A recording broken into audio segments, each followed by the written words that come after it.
Good morning to you all. Welcome to the Barbershop. Gender inequality is one of the most significant human rights and development issues facing the world today. It harms women and girls and limits the potential of communities and nations. The effort to promote gender equality is too often seen as a women's issue, with only women interested or responsible. To solve this global challenge, we must bring men and boys into the conversation, and that's why we are here today.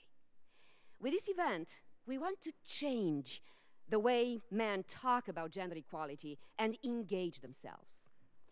We want to identify and apply innovative methods to raise awareness of this issue and to put it firmly on the agenda of the United Nations and of the member states. The Barbershop Conference wants to rally men and boys to commit to upholding gender equality and change the discourse among their peers to build a momentum for gender equality. Just in case if you did not know, the very famous ambassador Simona of Romania, and I am Riyad Mansour, the ambassador of the State of Palestine. Both of us are delighted to co-chair the opening of this conference.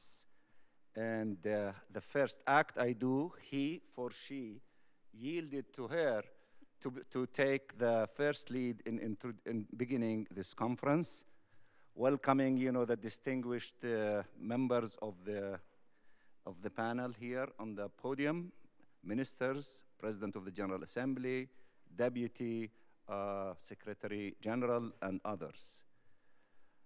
Let us all move away from a discourse loaded with negative gender stereotypes and exceptions.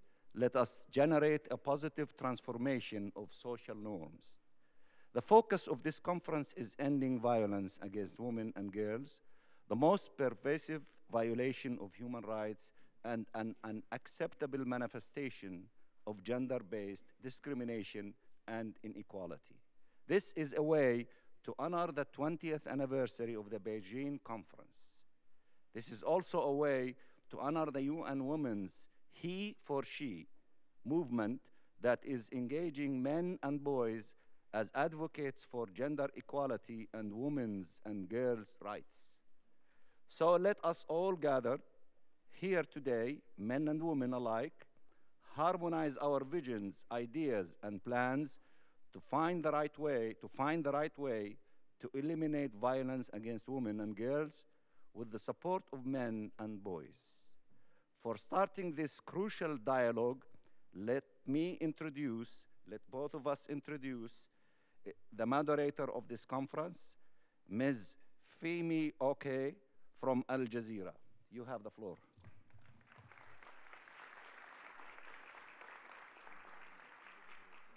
Good morning, President of the General Assembly, Deputy Secretary General of the United Nations, ministers, excellencies, distinguished guests, and undistinguished guests. It is great to have you here for the finale of the Barbershop Conference. It is nice and warm and cozy in here. It is a nice, safe space to have a conversation in here. But the point of this next session, is to give you a little gentle push to stop the talking and start the doing. So, where should we start with this little gentle push of encouragement to get you out of the barbershop and into the real world? Minister Svansson, he is the Foreign Minister of Iceland, and Minister Adna is the Minister of Sport and Youth Affairs of Suriname. Let's start with a little gentle pushing. Thank you. Your Excellency, Mr. Kutesa, President of the General Assembly, Mr. Deputy Secretary General, fellow ministers, Your Excellencies, ladies and gentlemen. It's an honor to welcome you to this high-level session of the Barbershop Conference, together with my colleague, Minister Adna from Suriname. Allow me to say a few words on why Iceland and Suriname decided to hold this conference. This year is the 20th anniversary of the Beijing Declaration and Platform for Action. This is the context for our conference. one key element of the plan for action is the elimination of violence against women. I do not need to tell you that this goal is far from being achieved. We are convinced that we will not eliminate violence against women or achieve gender equality unless we get men involved. This means getting men to discuss frankly with each other how to achieve gender equality. It means getting men to talk together about violence against women, to recognize that 1/3 of women will be victims at some time during their lives. That means potentially our sisters, our mothers, our daughters, and our wives and partners. And we need to be frank about the fact that in 95% of cases, violence against women is committed by men. Men are at the center of the problem, and they also have to be at the center of the solution. Iceland's former president, Vigdís Finnbogadóttir, famously asked at one meeting on gender equality, "Where are all the men?" Together with Suriname, we decided that more needs to be done to bring men into the room and into the conversation. We see this effort as being closely aligned with the UN Women He for She campaign. I am proud to say that all the male ministers in the Icelandic government have signed up for He for She. Gender equality and stopping violence against women is an issue for all society. And coming from a small country, I'm very aware that every individual counts. If some individuals are excluded, it is not only those individuals who lose, society loses out too. If half of the population is excluded, then the loss to society is enormous. Healthy relationships between men and women are fundamental to a healthy society. As the father of 5 boys, I am very conscientious about and of my responsibility to help them become useful and happy members of our society. A key part of achieving this will be for them to understand what it means to be a man. That being a real man does not mean being a violent man. That strength comes in many forms and is not a male monopoly. That the same is true for weakness. Understanding what it means to be a man is condition for establishing healthy and respectful relationship with women, healthy whether they be relatives, friends, or colleagues. By the way, this is also true for having a healthy relationship with other men and functioning as responsible members of society in general. And allow me now to hand over to my colleague from Suriname, Minister Arna. Thank you, Minister. Your Excellencies, ladies and gentlemen, first let me share in my Icelandic colleagues' words of welcome. I also have the pleasure of acknowledging the generous contributions of the Netherlands and Turkey, as well as the valuable support for the permanent missions of Argentina and Sweden. We are very grateful for their support to making this conference a success. I am honored to represent my colleague from the Ministry of Foreign Affairs, who has unfortunately unable to attend in person due to other commitments. You may wonder why 2 such different countries have joined forces on the issue of gender equality and combating violence against women.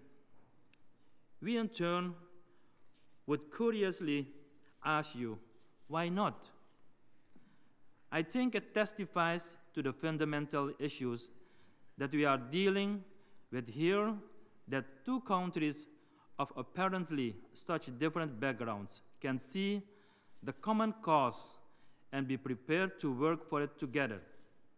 So far, we have had a very interesting, thought-provoking, and productive conference. Yesterday, we kicked off with a lunch, jointly hosted with the Netherlands for permanent representatives.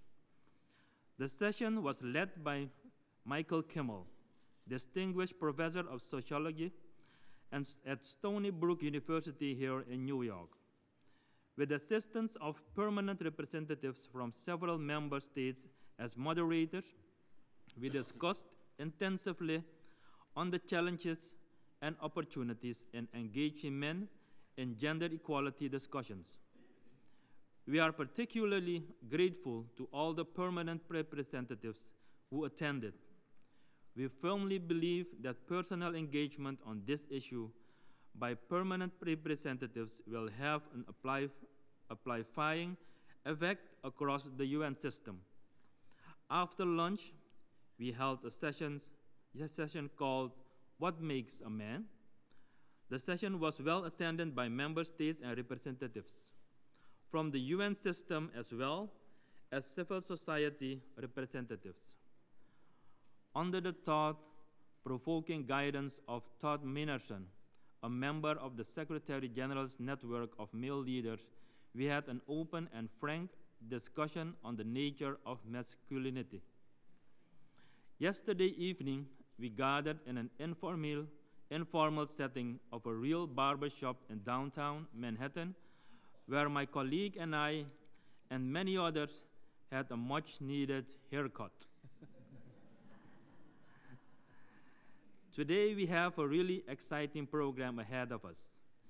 We have representatives of government, civil society, and the media. We also have young people among us. I look forward to our discussions. So I invite Ms. Femi, and I hand over to you. Thank you.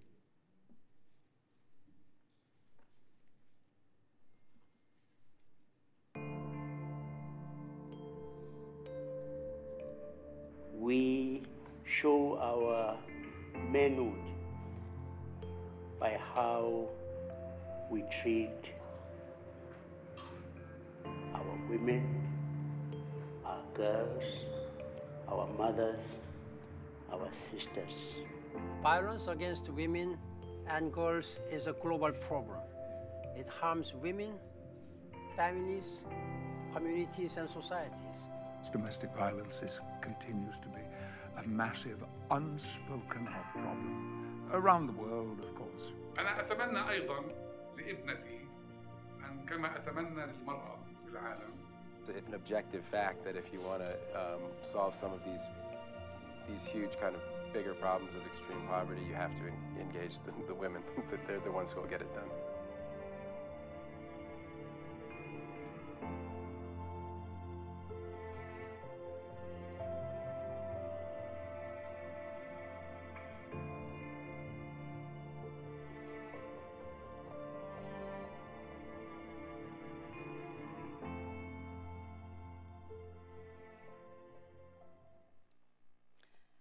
So, I don't want anybody to think I am unnaturally attached to my phone, because the reason I brought it up here is the message that we're spreading here and the awareness in this barbershop conference shouldn't stop here. It should get out and about. So, around the entire world, if you have a device that will allow you to connect with the rest of the world, turn it to silent and vibrate, because it would be very embarrassing to go off right now here in the chamber. But also look for @Barbershop Conference. Anything you tweet in the next hour and a half will go around the world and be retweeted. If something strikes you, if somebody says something incredibly insightful, I'm sure that will happen many times, @Barbershop Conf, C-O-N-F. Okay, let's see if our next speaker will be tweetable and retweetable. President of the General Assembly, His Excellency Sam Kutesa. Welcome.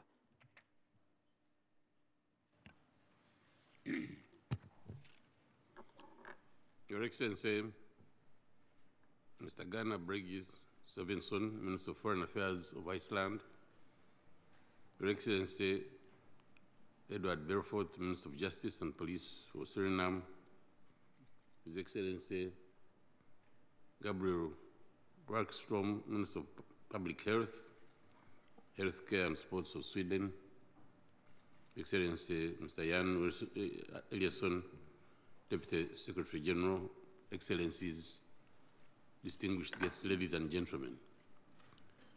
It is a pleasure to join you here today for this unique event. I thank the governments of Suriname and Iceland for inviting me to participate in this important initiative. In communities all over the world, gender inequality harms women and girls and prevents societies from reaching their full potential. It is therefore enlightened self-interest for communities which want to reach their full potential to support gender equality and empowerment of women. Historically, women and girls have led the fight against gender inequality, discrimination, and violence against women and girls, and have brought such issues to the forefront of global discourse. Yet, increasingly, the world has come to realize that achieving gender equality will require active participation of all segments of society, and that men and boys have a critical role to play. Today's conference is a creative way of moving the dialogue into uncharted territories. Last September, I had the pleasure of participating in the launch of the He for She initiative, which is aimed at empowering men and boys to join in solidarity to end all forms of inequality, discrimination that is faced by women and girls. The Barbershop Conference will contribute to transforming gender stereotypes, largely influenced by social norms and beliefs regarding gender roles, and help dispel the fallacy that women and girls cannot be equal partners in the economic, social, and political life of our communities. I am happy to add my voice to the Barbershop initiative and have made gender equality and empowerment of women and girls one of the key priorities of the General Assembly in this session. To this end, I hope you will all join us for a high-level thematic debate on this matter which will take place on the 6th of March. As I said at the He for She event, and I quote, "Real men don't fear women. And if you want to be called a real man, do not draw your strength from oppressing women." Once again, I congratulate the delegations of Iceland and Suriname for this initiative and for the opportunity to address you. Thank you.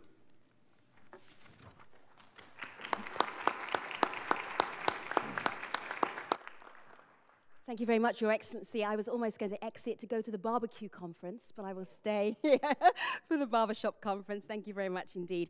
Now, Twitter is not always the place where you go for news and information that is accurate, but I see here, happening now, Deputy #UNSG about to make remarks at Barbershop Conf Live. Okay, that is absolutely accurate. I'm looking forward to it. Twitter says it's happening, and it will be. Jan Allison, you have the floor.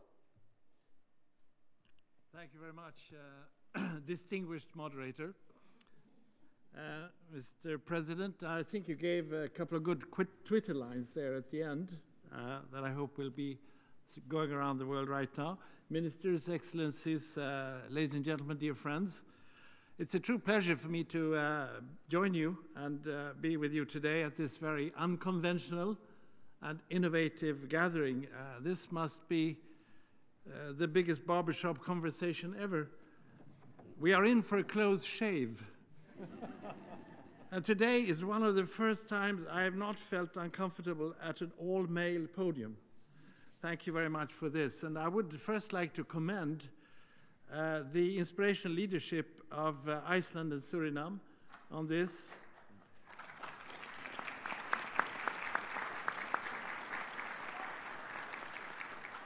It was not so long ago in a shoe shine shop in New York, about 200 yards away from here, on a Saturday, we were dressed casually, both of us, that I met with Ambassador MacDonald, who enthusiastically introduced me to the concept for today's event, at the consternation of the other people in that shoe shine shop.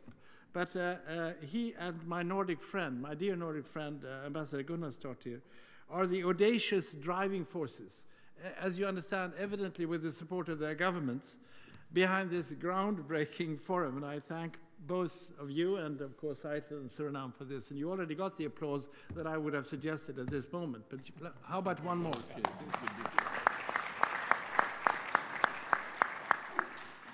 This Barbershop conference, of course, aims to jolt our thinking, to make us dispel cliches, and in the end, of course, to change behavior. Basically, it's about making gender equality as much a cause for men as it is for women. And I also applaud the focus today on ending violence against women and girls. From conflict zones to the home, huge numbers of women and girls, as we all know, face now, when we speak, unacceptable levels of abuse and violence. And this affront to human dignity must be brought to an end. Ladies and gentlemen, this event takes place in the lead up to the 20th anniversary of the Beijing Declaration and Platform for Action, and I'm glad UN Women's driving leader from Zile and her colleagues are here today also. We should support them in this great work they're doing and giving great attention to gender equality this year, 20 years after Beijing. All around the world now, there are events taking place as part of this campaign under the title Empowering Women, Empowering Humanity, Picture It. In addition, the current review of Security Council Resolution 1325 on women, peace and security is an opportunity to promote women's role at the negotiation table and in peace-building work. I have mediated, I think, in 6 different conflicts around the world, and I still haven't seen a woman on the other side of the table. And I think this is unacceptable. I can assure you that on my side of the table, there have been women. The Secretary General Ban Ki-moon and I are convinced that this must be the century of women and girls. It is up to us all to make this a reality, and I think this meeting is part of this huge effort that will happen on so many fronts. Ladies and gentlemen, today we are giving recognition to the important work of the He for She initiative, which is bringing one half of humanity in support of the other half for the benefit of all. Gender equality and women's empowerment, as we all know, are key also to sustainable development for all, with which the member states are now working diligently and hopefully coming out with a visionary yet practical set of goals by the end of September. We also have ample evidence of how we all gain and how we all grow socially, economically, politically, and even in a deeper sense, psychologically, from women's empowerment and gender equality in our everyday lives. At the same time, we have witnessed how painfully slow progress can be. 20 years ago, 12% of parliamentarians in the world were women. Today, 2015, 22% of the MPs are women. That's nearly double, yes, of course. But after 20 years, we are still at only a ratio 1 to 5. It's not enough. Further, women's participation in the labor force remains too low. We know that economic growth is closely tied to the level of women's engagement in the labor force, and the economic autonomy of women underpins their political and social rights. When it comes to political representation and economic empowerment, there are still gaps also in constitutional and legislative provisions, even though nearly every country has ratified the Convention on the Elimination of All Forms of Discrimination against Women. But until we have a better balance among lawmakers, it is difficult to achieve balanced laws and results, it seems. Now, reaching that balance is going to mean that we, and I mean we men, have to play a stronger role in bringing about the necessary transformational change. We must ensure representation of women on boards and panels, both in the public and the private sector.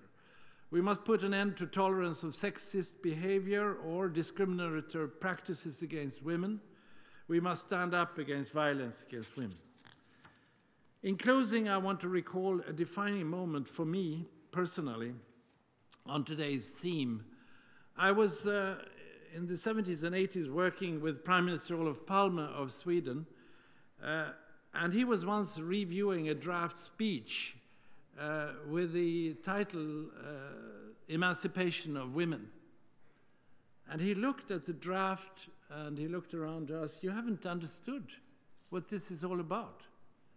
Yes, it's about emancipation of women, but you must understand this basically is about emancipation of man, meaning, of course, the emancipation of mankind as a whole. We are all benefiting. We are all strengthened. We are all empowered by gender equality. And I would end with the question, isn't it high time to convert such wisdom into reality? This is potentially a liberating moment for all of us. So let's seize it. Thank you very much.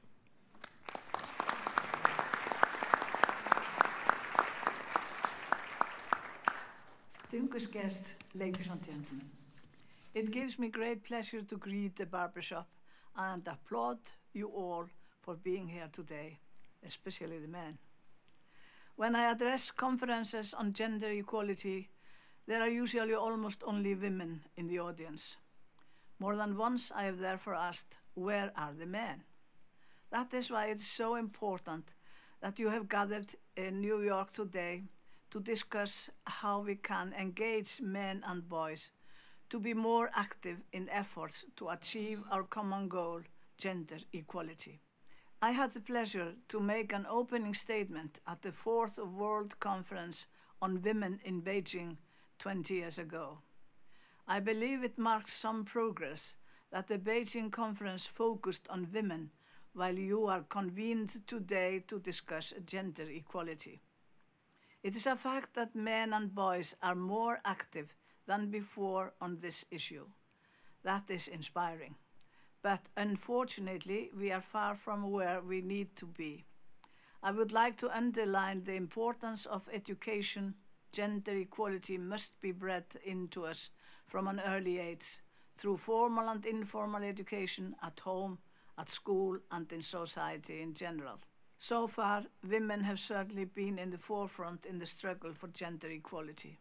But equality is not a women's issue. It is an issue that concerns us all.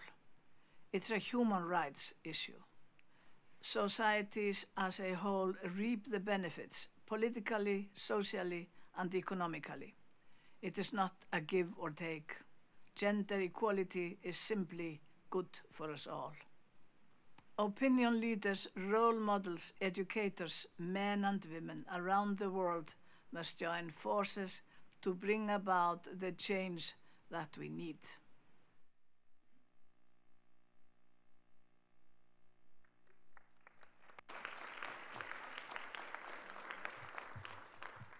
Do you remember earlier on this morning, Minister Adna talked about the lunch meeting yesterday?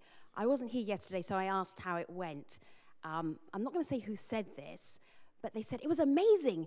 Ambassadors at the UN behaved like real people at the UN. That is the magic of this conference. I like this. Let's see if we can keep that going. People at the UN behaving like real people. No pressure. Minister Gabriel Wikström of Sweden is the Minister for Public Health, Healthcare and Sports, and a real person.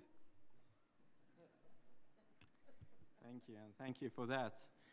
And good morning, everyone. I must say it's very good to be here in New York with you all today for a very imaginative and challenging concept and conference, the Barbershop. So originally I thought I would not be starting with the usual phrase, ladies and gentlemen, but with just gentlemen, to then talk about gender equality. This was someone who represents a country that has long worked on equality in society and between the sexes. For someone who has long considered himself a feminist, something even stronger since the birth of my daughter 6 years ago. So that just gentleman did make me stop and think, which is really what this concept, this conference, ladies and gentlemen, is all about. So some of those thoughts, if I may. I was born in a small town built around a mine. Mining was, like so many old industries, men's work, which split families, the town, and society. A divide between those born to produce and those born to reproduce. Two tribes. Mining in Sweden and worldwide has moved on. Like so many industries, and the ways we work, it and they have developed, advanced, and evolved. But what about ourselves? After all, we humans are supposed to be the most adaptable beings on this planet. Yet how much have our own ideas, attitudes, and practices towards each other, to the other half of the human race, also developed and advanced as we enter the 21st century? Have they evolved too, at home, at work, and in our societies? Are we being as smart with equality as we are with technology? Much has been done in many societies worldwide. The Nordic countries, for example, are well known for shared parental leave. In fact, we do now have more and more fathers who are not being just told or forced to change old ideas of masculinity and the family. They and their children are sharing, developing, and enjoying the changes to both, which, of course, is the real change. And as mothers have always known, it was never just about changing the diapers. So behind the statistics, there is a quiet evolution going on in more and more homes. Change that is creating new norms with real benefits for women, for men, and for the children, both the girls and the boys. This is not to say it is all sorted in Sweden. Far, far from it. Sharing parental leave has been a long road since 1964. Many lessons have been learned. There is still much more to learn and to do.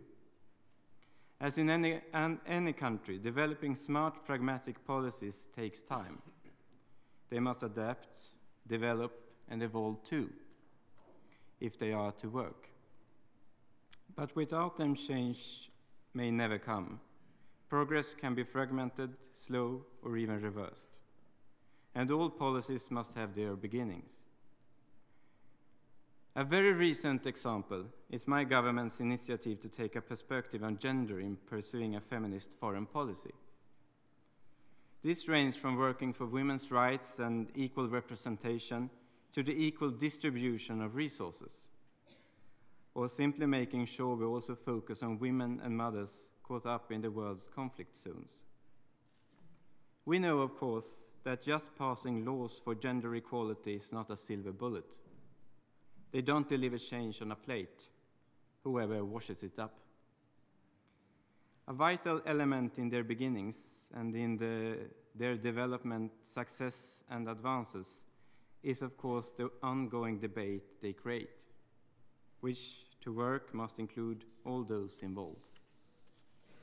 Not just debate in the media and parliaments, but discussions between ordinary people who used to be called the man on the street. Of course, challenging all the assumptions and the wrongs of gender involves men as well as women. Giving up unearned privilege will involve men as well as women. And doing the right, not the wrong thing, means men too. And domestic violence is wrong. Equality between the sexes is right. These are about human rights, right in our homes, at work, in our communities. We are all involved, and we all need to talk. Beyond the official talking shops, into the cafes and bars, into the barbershops. My 6-year-old girl would find the idea that a girl is less able and less deserving than any 6-year-old boy wrong. I, as a man, as a father, and like so many fathers, find it wrong. And as wrong as any 6-year-old boy would be in calling it just a girl's issue. So, gentlemen, we shouldn't call it that either. Nor is women hitting glass ceilings or being hit by men just women's issues. These are issues of and for humanity, which involves us men. After all, our stories, our cultures, our movies, our barbershop talk are so often about being smart, about being brave, about doing the right thing. And just what all these really mean in our 21st century was made clear by last year's Nobel Prize winner, the youngest ever, Malala Yousafzai.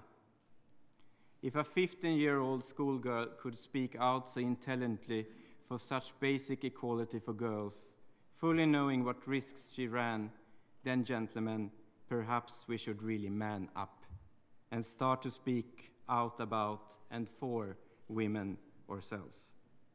Like he for she, I congratulate and thank all those involved and wish this initiative all the very best. Thank you very much.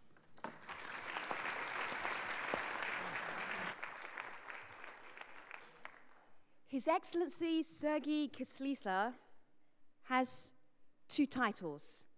In order of importance today, and I would suggest most days, Chair of the Gender Equality Commission of the Council of Europe, and in his spare time, Deputy Minister for Foreign Affairs of Ukraine. It's a whole new paradigm. Thank you. Well, thank you, moderator, and good morning, everyone. Your Excellencies, Ministers, President of the General Assembly, ladies and gentlemen. I'm proud to address the conference and to say out loud that I am he for she. Back in 2007, I was designated to represent my country, Ukraine, in the Council of Europe group of government experts who advise on the organization's policies, standards, and activities on women's rights and gender equality. Not a very likely nomination for a career diplomat, but certainly one I'm proud of, proud as a man, proud as a single father raising a wonderful son, first as a member, later on as a vice chair, and now as a chair of the Gender Equality Commission. I can say now without pride that our work at the Council of Europe brings us every day a bit closer to de facto gender equality. I'm proud to be a part of processes that have shaped gender equality developments in Europe and beyond through milestone achievements such as the Council of Europe Istanbul Convention, the most comprehensive global legal treaty to protect from violence. Its measures are firmly based on the premise that violence against women cannot be eradicated without investing in greater equality between women and men, and that in turn only real equality between women and men and the change in power dynamics and attitudes can truly prevent violence against women. I underline the word global, as the convention is not meant for Europe only. Any country in the world can accede to it and use it as an inspiration in designing their national policies and standards. For the Council of Europe, equality of women and men is a principle of human rights and sine qua non of democracy. Gender equality must not be seen as an issue exclusively for women. Otherwise, it excludes many from being aware of the problem. Still, those who are aware may not see the urgency, and thus are prevented from taking responsible and intellectual decisions about how to solve such problems that concern our societies as violence against women. Even if the decisions are taken, the change won't be real until it is accepted in hearts and minds. According to a UK national survey, one poll, boys today are twice as likely to be close to their dads as in the past. It could lead, as one British psychologist put it, to future generations of emotionally intelligent fathers willing to bring home so much more than just bacon. It is also important in the context of pervasive stereotype that a man has to be an alpha male on the career ladder. Here I fully agree with Ben Black, director of My Family Care, who, as quoted by The Independent, says that you will never break the glass ceiling for women unless you get the men holding up their hands as dads in the workplace as well. Our work and standards at the Council of Europe are about making sure that women and men are equal partners, have the same rights and responsibilities, the same opportunities, and that their contribution to society, including political and economic life, is equally valued and respected. We believe both women and men should be active players and promoters of gender equality, or in the words of the he for she, one half of humanity in support of other half of humanity for the benefit of all.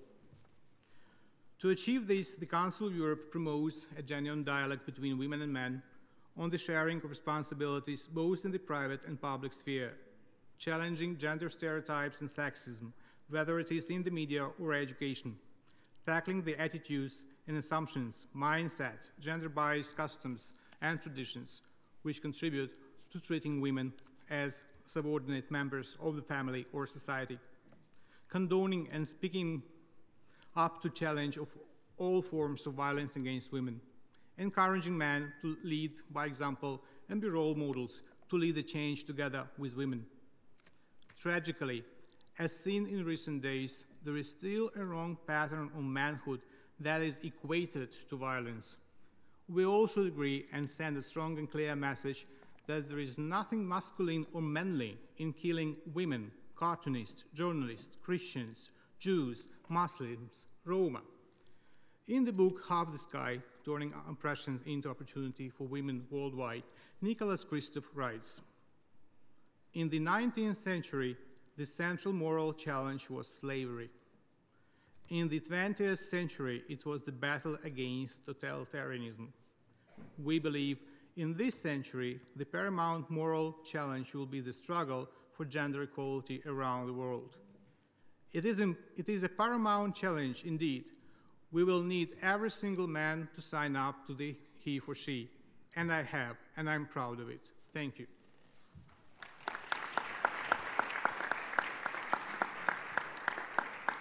Distinguished guests, it's an honour to be invited to address this event today, albeit on film and so briefly.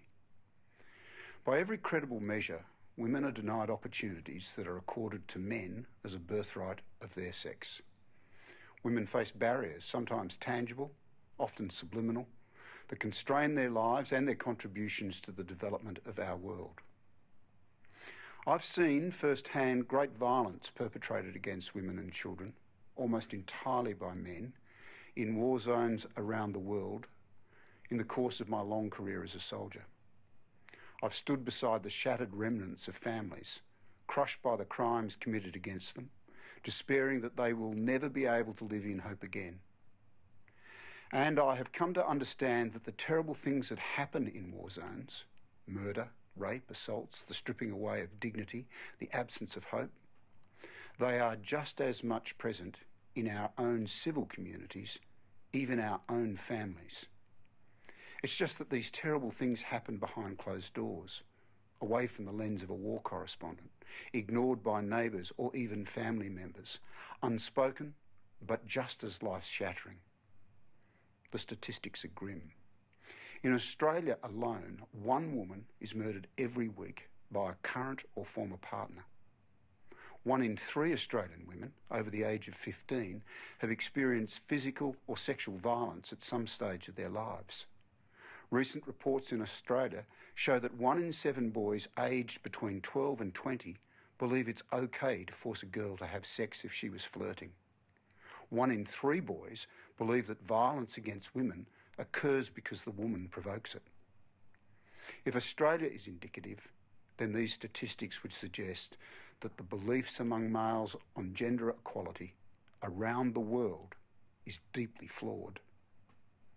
I've been at the forefront of leading a change in the way we appreciate and value gender diversity and inclusivity in the Australian Army, and I have come to understand just how important culture is in addressing the deep-set and challenging issues that we face.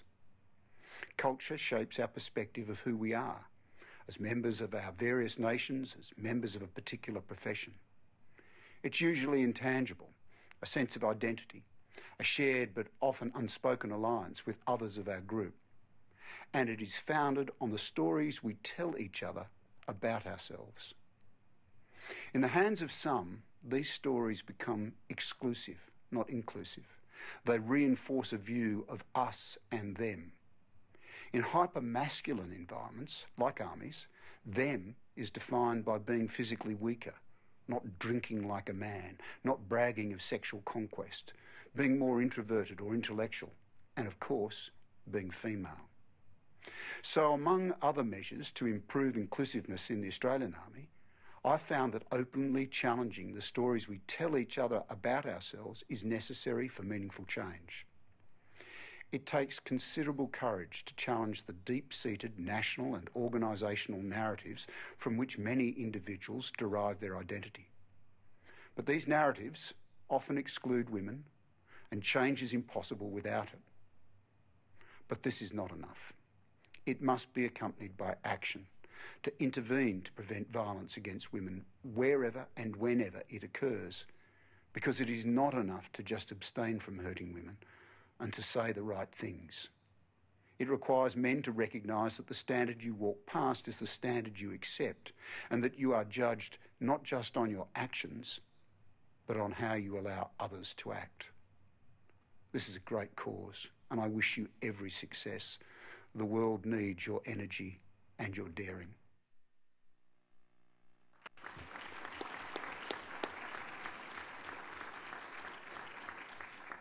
So that was Lieutenant General David Morrison from Australia. I actually think if we could just clone him, send him around the world, nobody would argue with that man about gender equality. It's a shame there's only one of him. All right, so Kelly Wallace from CNN correspondent, what are you doing up here? I'm thrilled to be here. Tough act to follow. I have been a longtime news correspondent, and a lot of us come to this issue through our personal lives. Almost 9 years ago now, I had my first child, and I consider myself someone who always cared about women's issues, always pushed to cover those stories when I was a reporter, but it was as if the light bulb went off the minute I had my daughter. I cared so much more about issues of fairness in the workplace, work-life balance, empowering our girls. 7 years ago, I had my second girl, so it seems as if I'm really committed to this cause. And I've been very fortunate at a women's website and now at CNN, where I've really made it an opportunity to take my passion on these issues affecting women and girls and boys and men and try to bring them out to a wider audience right now at CNN and CNN.com. Luis Mora is Chief of the Gender, Human Rights and Culture branch for UNFPA. Nice title, but why do you deserve a seat at the table? Thank you very much. First of all, I have to say that I really took very seriously the fact that this was an unconventional, meeting, and that's the way, how I dress when I go to the barbershop. So just to say that. I think that in that case, I'm sitting here because I represent UNFPA. And I have to say that UNFPA, the United Nations Population Fund, for many years, for decades now, has really, put a strong emphasis on bringing, on engaging with men and boys. And I have the chance, in that sense, to be part of the first barbershop program at the end of the 90s in Dominican Republic. So it was almost, it's almost 20 years later when we are precisely talking about that, and when we are, in a way addressing the work and the need to engage men and boys in a broader, from a broader scope. And at the same time, I would like to say that for UNFPA, this is not only part, let's say, of external rhetoric. It's not only part of a discourse. UNFPA, for the last years, and I would say for the last decade, has also ensured that internally we reach parity in terms of having men and women at the same managerial positions across the organization. So how many women do you have in the organization? We have we have more women than men, around, let's say, 2,000 women. But women are placed as men in managerial positions in an equal foot. How does that help? I think that helps a lot because that brings, not only a different perspective, but yesterday one of our colleagues from an NGO working here in New York was precisely referring to the need to have this, joint leadership role, no? Men and women working together for the same purposes as part of a continuous ongoing dialogue. See, Todd Minison is nodding. There's something going on behind that nod. He's the executive director of the White Ribbon Campaign. Your secret sauce for today's discussion is what? What are you bringing? The secrets, well, I don't know exactly why I'm here. I ask myself that every morning, but I think it's because I wear a couple of different hats. One is the executive director of the White Ribbon Campaign, which is a Canadian-based NGO that, together with our partners and collaborators, is the largest effort of men and boys around the world working to end gender-based violence. Another hat that I think I'm here wearing is a member of the Secretary General's network of male leaders to end violence against women, a member of the UN Women Global Civil Society Advisory Group. But I think the most important hat that I'm wearing is husband, father, man who genuinely cares about making a difference on gender equality. And I hope that that's the hat that is the most important one that I wear. Your head must be very warm. You've got so many hats on. Yes. Chris Graves is the global CEO of Ogilvy Public Relations. Aside from the PR speak, I mean, really candidly, what do you have to offer? Nothing. Not that candid. I am here because of the leadership of the executive director of UN Women, Phumzile, and the architect of the He for She campaign, Elizabeth Nyamayaro, who deserve an enormous applause for this. I am here because as a very, very old, very large global communications company, we are deeply committed to this. It's smart, it's right. And so I've been enlisted in their army to help. And so Ogilvy has actually been working with them. And I'm here to issue a warning. And the warning is that there is a science to behavior change and a science to communications related to behavior change, and that many times such efforts as this backfire because they're not respecting the underlying science of communication change. And that science says that we humans are very, very weak, that we just want to fit in, and we take implicit cues as to where we fit in. And so if we think a problem is pervasive, we think it's also accepted. And so if we point only to the problem, we will assume that the problem is the right way. And instead, if you look at what some of the real heroes in the He for She campaign are doing, like a man named Sunil Desai, who runs the Bindi Project, a former US Marine running a Bindi Project in India, he champions the fathers, the colleagues, the sons who are modeling the right behavior. So if you merely point out the problem, you will imply that is the cultural norm. And we need to reverse it to show that the right way is the good way. Chris, share a bit more of the right way. So the right way is this. In communications, you need to make sure you're choosing the models and showing that actually they're often a silent majority, that the people doing the right thing. A couple of very, very quick examples. These are things you've encountered in your own life. You check into a hotel, you see the little card, and the card says, "Be green." And most people are not green because the card tells you just don't have your laundry done, don't have your sheets taken up, don't put your towels in the laundry. But the hotel is trying, but the communication is all wrong. When they say 75% of people who stayed in your room before you chose not to have their laundry due every day, that's the implicit tribe you want to be part of, and you sign up. When you tell people not to litter because litter is everywhere, they litter because litter is everywhere. When you show them that really smart, good people would never dream of littering, they hesitate before they litter. So there are very practical examples in the science of communications and behavior change that we must be careful we're pointing out to the right behavior in he for she and not being overwhelmed by the implied wrong behavior. Todd, then Kelly. I'm like pleasantly surprised to be in agreement with my friend beside me here from an evidence-based perspective in the civil society side of things, in the work that we do around behavior change as well. You know, marketing and social justice sometimes is not that far apart. But we know, for example, that when we want to work with men on issues of gender equality and on issues around preventing violence against women, we can't use fear, we can't use shame, we can't use guilt to change those social norms. Those things alienate the men who are willing to make those changes. Those things perpetuate the norms that we want to get rid of.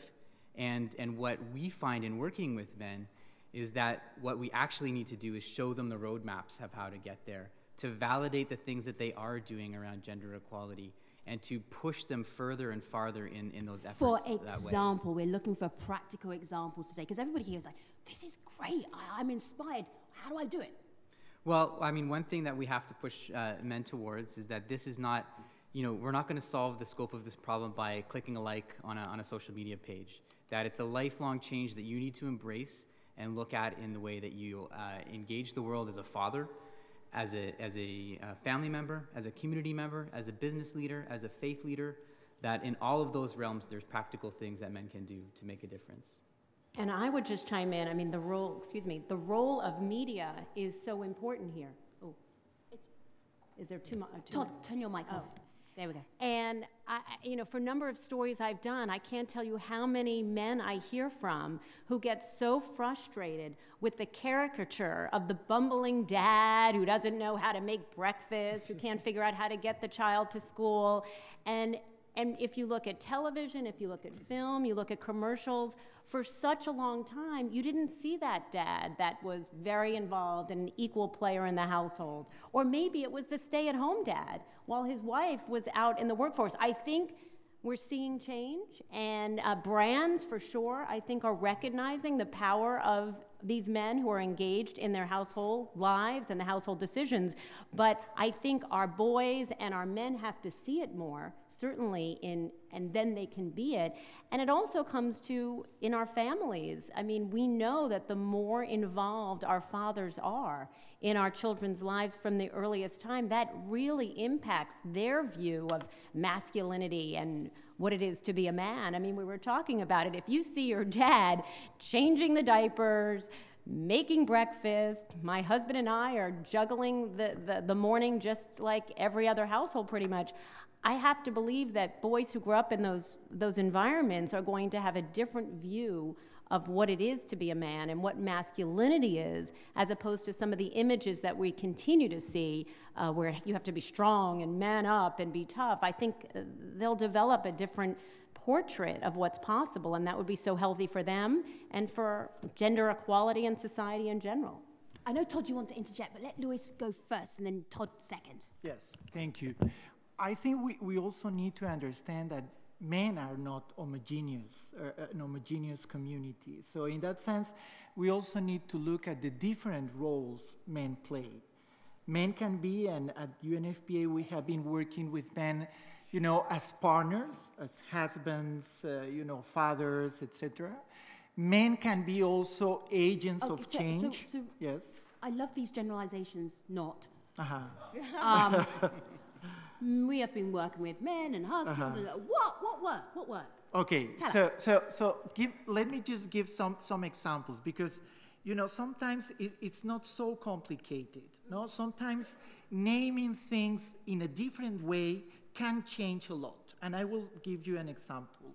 I remember, for instance, in a Latin American country, I'm not going to mention the country, there was a museum, which was the largest museum in the country for kids. But the museum was called the Boys Museum. Just change that and call it the Girls and Boys Museum made a huge difference. And for the first time in the history of the country, girls felt, welcome in that place. For instance, the barbershops programs. This is very simple. Just to work with men working in barbershops can make a huge difference, because every day they are interacting with other men. So sometimes these very small, projects or initiatives can make, a difference. I wanted to add in here a little bit of an element that we're dancing around, which is this challenge we're having with men of understanding how this system of sexism and patriarchy is killing us, as well as the tremendous harm that it causes to women and girls. This notion that we did some work with some 9-year-old boys in Canada, and we asked them what they don't like about being a boy. And the number one thing on this list was not being able to be a mother. And we asked this little guy what he meant by that. And he said, when I look on TV, I never see men in caregiving roles. I never see men loving, nurturing, being part of that equation. And Todd, at 9 years old, he was 9. he couldn't. Did he say caregiving? He didn't say caregiving. He said loving, hugging, right. holding. You're adding to the story, but we like it anyway. Continue with the story. Yeah. So I mean, there's you know, this is happening at an early age 9 years old. But even as adult men, we haven't seemed to grasp the fact that this is a system that's killing us as well. And let's look at one specific example. If we look at some, for example, myths around sexual violence, right? What happens when we hear about a sexual assault? Sometimes the conversation goes in places like this. What was she wearing? What was she doing there? Was she drinking too much? Did she invite that? Obviously, that says some horrific things about what we think about women, their rights to be in spaces and be safe, their rights to not be sexually objectified. But what does it also say about men? It says we're a mini skirt away from being a rapist. It says we are unable or incapable or unwilling of making respectful, healthy, consensual decisions around sexuality. We haven't built in that understanding that this portrayal of a world where men have more power and privilege than women is awful for us as well. And I think that's something I really hope that these kinds of conversations lead us towards. Two practical things. One, you can't do this without the private sector. This cannot just be NGOs and governments lecturing. The private sector has to pull this off. Now, the private sector can't do it by lecturing either. And as much as we need them, they can't do it just by diversity officers. There are some very practical cultural things that if you're a man and you're a manager in any kind of business, know this. The book by Claire Shipman and Katty Kay called The Confidence Code points out to research of dynamics of men and women in business. And imagine and it probably happens, I'm sure, in your meetings as well, that in a meeting, men, boys, young men have no problem asserting any old fact or fiction. Even if they just thought of it and there's no evidence that it's true, they have no problem asserting it as though it's a very important thing and you should listen to me right now. But women tend to hold back and want to determine whether or not it is true. They hold back and want to do a bit more research. They don't want to be that jerk who puts forward an opinion. I see nods of understanding over there. They don't want to be that jerk that puts forward the opinion that is unresearched. And so it's interpreted by a male boss as lack of assertiveness. That the woman being quiet, who is actually being diligent, is seen as lack of assertiveness. So here's a practical thing. Training for male managers to elicit the thoughts of women in their groups rather than just bypass them and assume they're not assertive. Second, college campuses across the United States have made the news for gender-based violence, sexual assault. A lot of it is blamed on institutions such as single-gender organizations like fraternities. And many are either determining whether to ban fraternities or perhaps even more effective, make them co-ed, because they have found that once you change the dynamic and make it co-ed, some of these things melt away. But a huge part of it, and the general alluded to this, is bystander training. Having the guts that it is a cultural norm to intervene. I will not let it stand if I observe it, whether I'm a manager at work or whether I'm a mini skirt away from rape in a fraternity. I love all that, and I wanted to jump on, in terms of the private sector, a real-life example for a story I was doing on how we continue to see little movement here in the United States on the number of women on corporate boards and in executive positions, and why is that?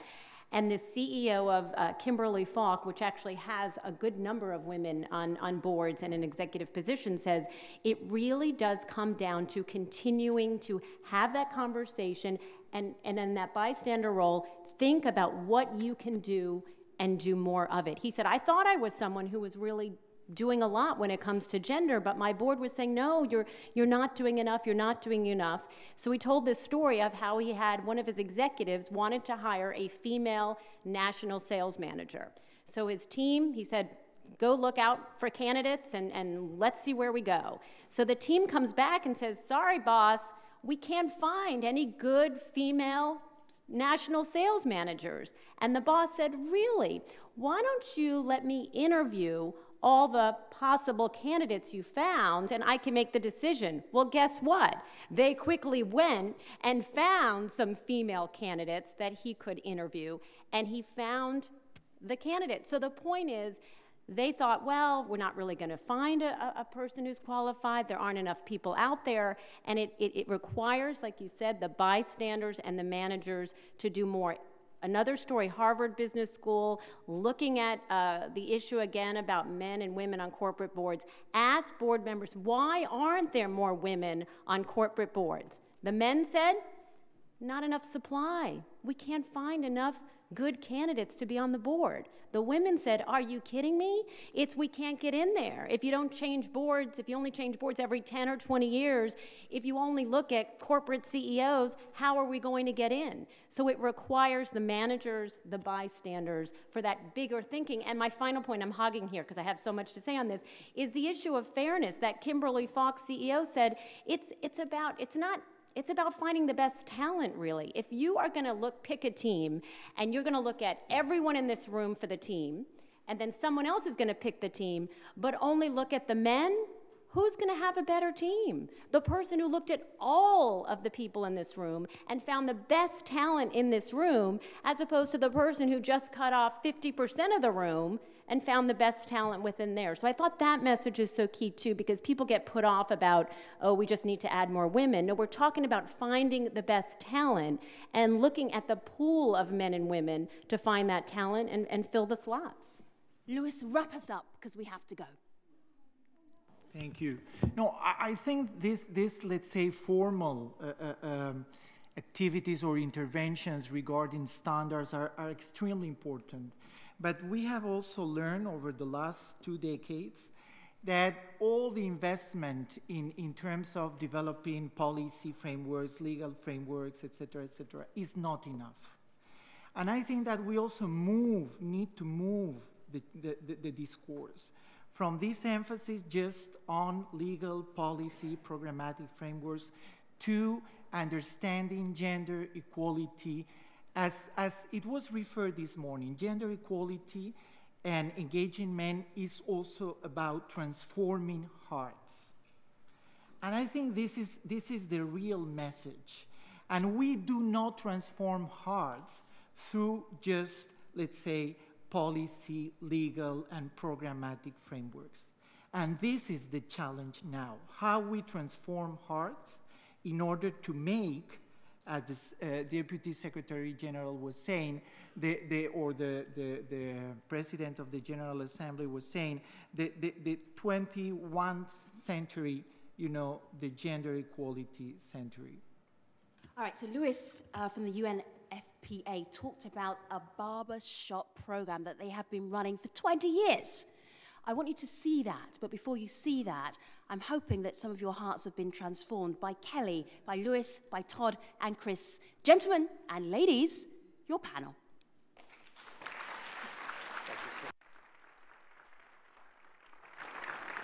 Empowering women, promoting gender equality, and sexual and reproductive health and rights are major areas of concern by UNFPA, the United Nations Population Fund.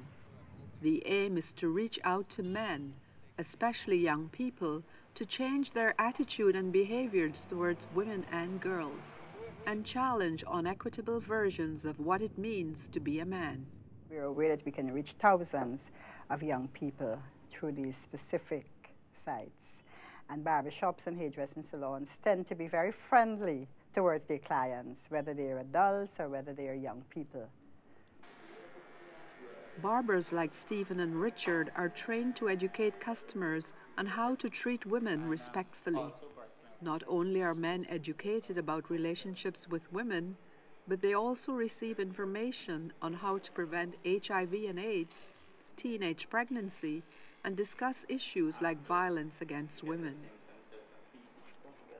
They also receive literature on condoms free of charge. Young people in Guyana right now, most of them are very, very interested about HIV and AIDS and how they would go about protecting themselves, and it's getting to young people now. This strategy has been effective, says UNFPA, reaching men and boys of all ages, engaging in conversation, encouraging them to support women and girls, and become future champions of gender equality. Over the last few decades, UNFPA has worked in over 150 countries with its partners to engage men and boys to promote safe motherhood, discuss family planning, strengthen the role of fatherhood, prevent HIV and AIDS, and challenge harmful gender norms which ultimately lead to risky behavior and violence. In Guyana and throughout the Caribbean, in countries like Belize, Jamaica, and the Dominican Republic, UNFPA has worked with barbers. While some success has been achieved, UNFPA and its partners still have a long way to go before women are treated the same as men, giving them a chance to reach their full potential in the 21st century and living a life free of discrimination, coercion, and violence.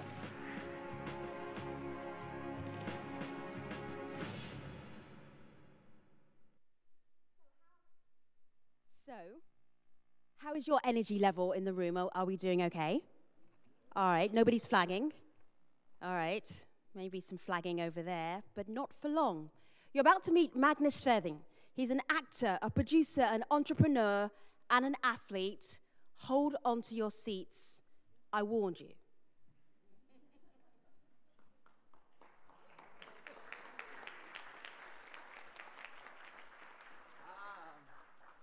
Thank you. It's fantastic to be here. I'm not an expert on this case at all. I believe basically that men are too lazy. That's why we are here in this trouble. We are too lazy. And I wanted to do something, so I said, I'm going to go and try to do something. I basically, can I see this? Is it possible? Ah, there it is. I basically come from a very small town, extremely small. It's only 500 people live in this town. It's over there. Look, it's very small. And even smaller country called Iceland. And it's middle of nowhere. And I had a dream almost 20 years ago. I said, I really want to motivate families to make healthy lifestyle choices. How do I do it? I come from Iceland. I was thinking, how can I motivate kids to be healthy and around the world and eat healthy and move? And the challenge was that you come from a very small country. No one's going to listen to you. That's number one. Number two is that it's never been done before. And also it is, how am I going to explain health to kids? Kids don't really understand health. If you say to a kid, you're going to eat this apple, you're going to be healthy when you're 21, kid is going to look at you and say, that's an old person, I'm never going to be 21. They don't even know there's a weekend coming up. So how are you going to talk about prevention, and how are you going to do that? And everybody jumped on the wagon and says, you cannot really do it. You cannot do it. Everybody went right there.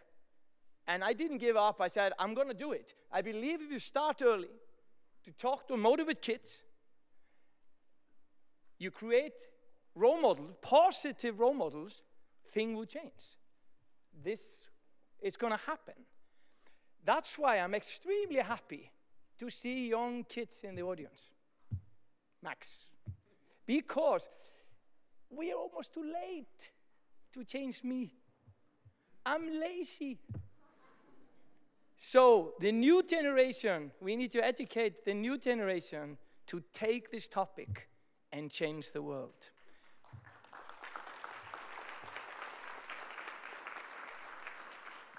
I basically went on a mission to basically move kids, move families, to move the world.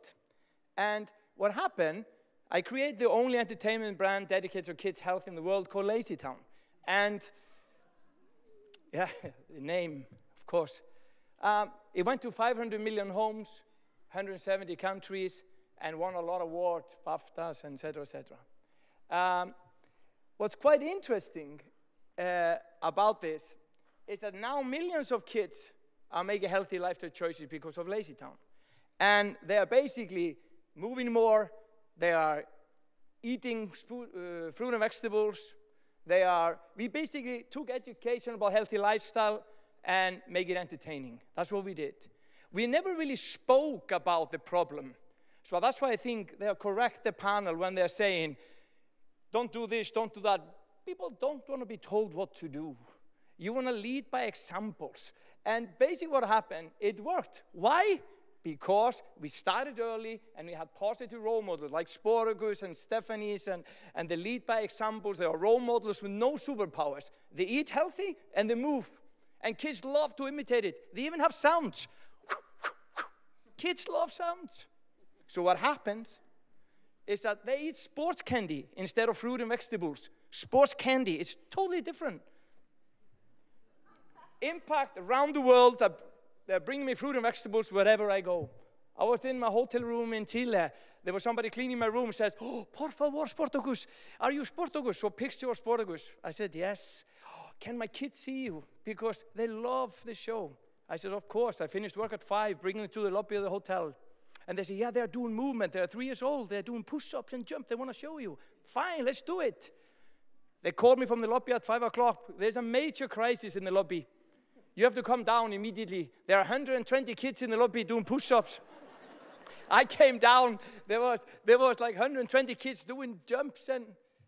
And for a guy coming from Iceland, from a small country, to realize there are kids that don't even know you, they are moving more, it is fantastic, and it's a responsibility. And what it is that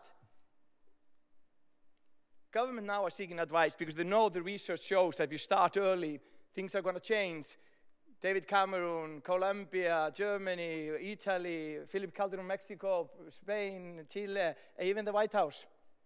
It was fantastic because they realized, for example, if we take one topic like obesity, if we don't tackle obesity immediately, start educate kids about health system is going to collapse. It's going to be too many sick people. That's the reason.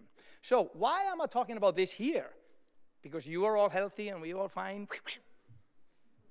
The reason is, I believe we can use exactly the same thing and reply that to this topic. If we start early to speak to kids about this, really early, and if we really, about women's rights, it's really strange for me to talk about women's rights because it's a human right. It's not, men are not going to give women anything because I've heard men say, we're going to give women more rights. Well, what are they talking about? They already have that right. So create role models. Who is the role model? Where's the media? Where's the media talking about the role models about this issue? Where are the men? Who are the role models? We need more role models. So I want all men in this room, everywhere around the world, to stand up and be a role model for this.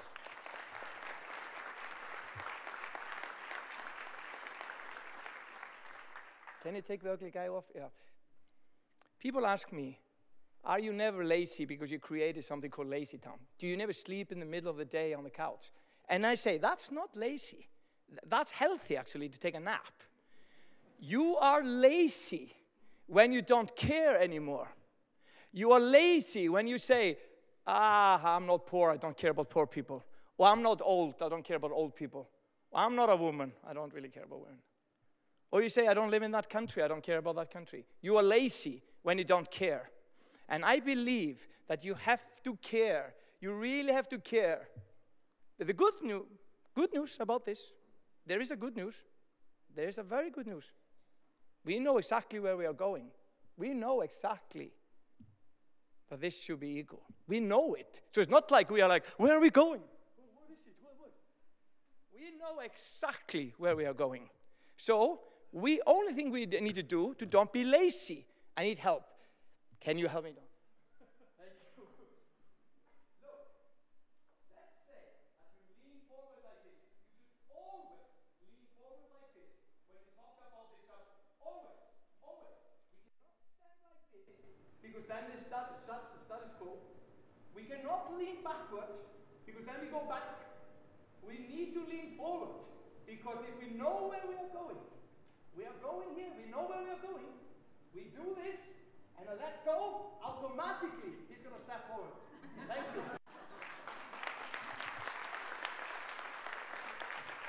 So, men, don't be lazy. Care. Wrap it up. It's here. Lean forward, don't be lazy, care. Start early to speak to your kids. And I think when you speak to your kids, it also matters how you speak to your kids, like the panel was talking about. What you say, because they imitate more also what you do and also what you say. But if, for example, if you say to your kid, when they're 1 year old, you have to clean the room for 3 years, you have to clean the room, it's a mess, this room is a mess. When the kid is 5 years old, they're going to say, I'm not going to clean the room. It's a mess. I'm a messy kid. If you say to the kid, you have to clean your room because you are organized, you want to find things because you are so organized. You say that for 5 years, you're going to clean your room because you're so organized. The kid is going to think, maybe I'm organized. I'm going to clean my room. So it matters how you do it. So I ask every man to be a role model for the kids, for the work, for the friends, for the media, even for the world. And in the end, be a positive role model. Things will change. Thank you very much. Thank you.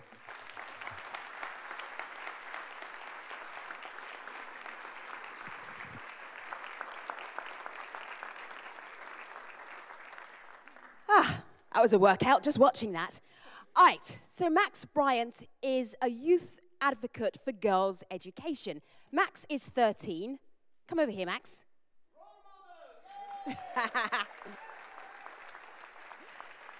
So, when I asked Max if he was missing school, Max said, yes. And then I said, what are you missing? Max said, I am missing a Model UN delegate preparation. I think we're going to do this for real. Max Bryant, here's the real UN. Thank you. Thank you.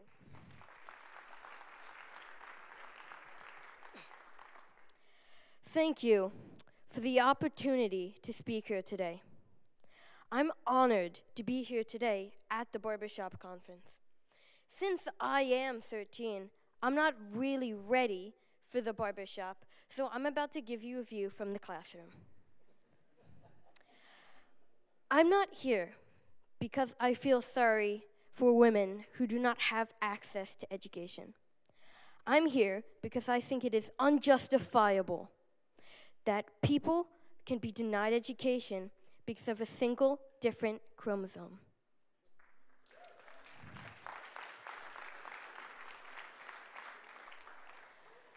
The world has problems that people my age will inherit. And we won't solve problems in this world if half the world cannot help because they do not have access to education. A lot of people have asked me how a 13-year-old boy from New Jersey came to be interested in the issue of women's education. Well, the answer is simple. I went to school. My school challenged pupils to support a cause. And while researching a cause, I came across a sad but inspiring story of Malala. So I held a fundraiser. I made people aware, and I raised enough money to send 18 girls to school for 1 year.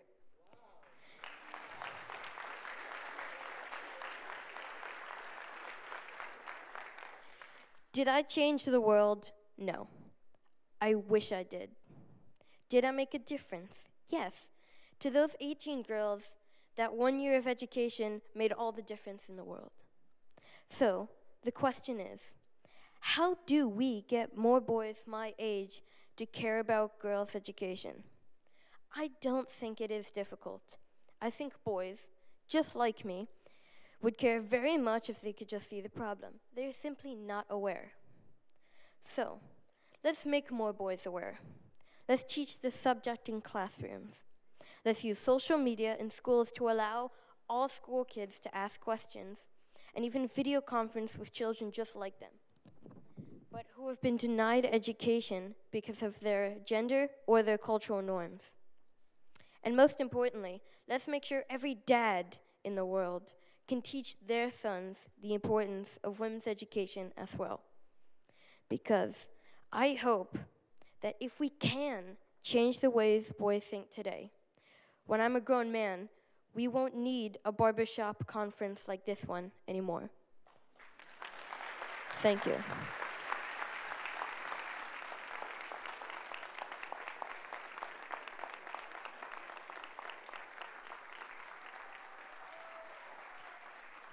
Max, as of now, you are also a he for she, just like I am. The he for she exchanges of pin. How does it feel, Max? It feels amazing. Honestly, I support this so much, and my goal is, and I hope everyone's goal is, by the age of 2050, mostly all of the people, if not all of the people in the world, have access to education. Because I know some countries, as America is always referred to as the land of dreams, I want to make every country the land where dreams come true.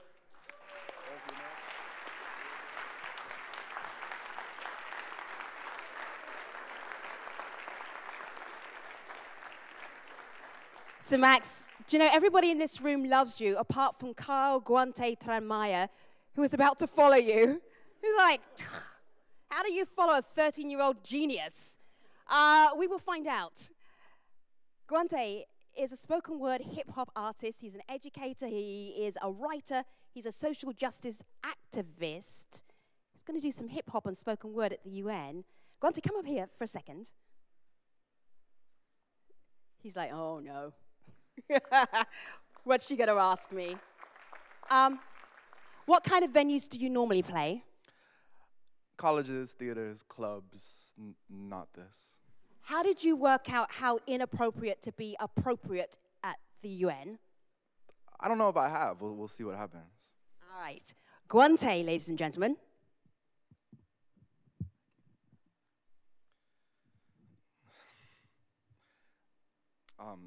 The women in my life, and I should say, not just women, but women and gender nonconforming people in my life have taught me that when considering the role of men in the movement and the struggle for gender equity, I think what they've taught me is that it's less about how comfortable we are and how welcome we feel in that conversation, and more about how we take that conversation into spaces where we are traditionally comfortable, how we do that work in spaces to which we have disproportionate access, whether that be the barbershop, the locker room, the newsroom, the House of Parliament, whatever. And so that's kind of what this poem is about.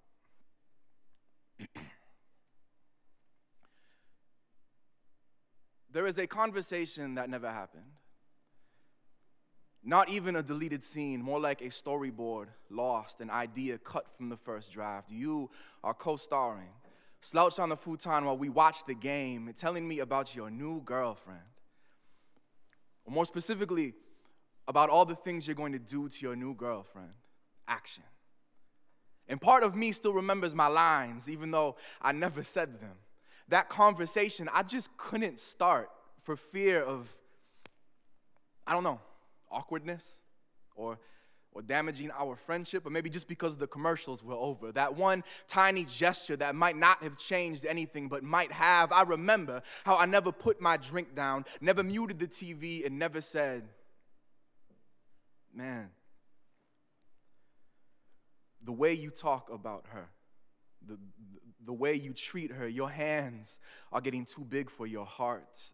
I can smell the future you on your breath. She isn't safe with you.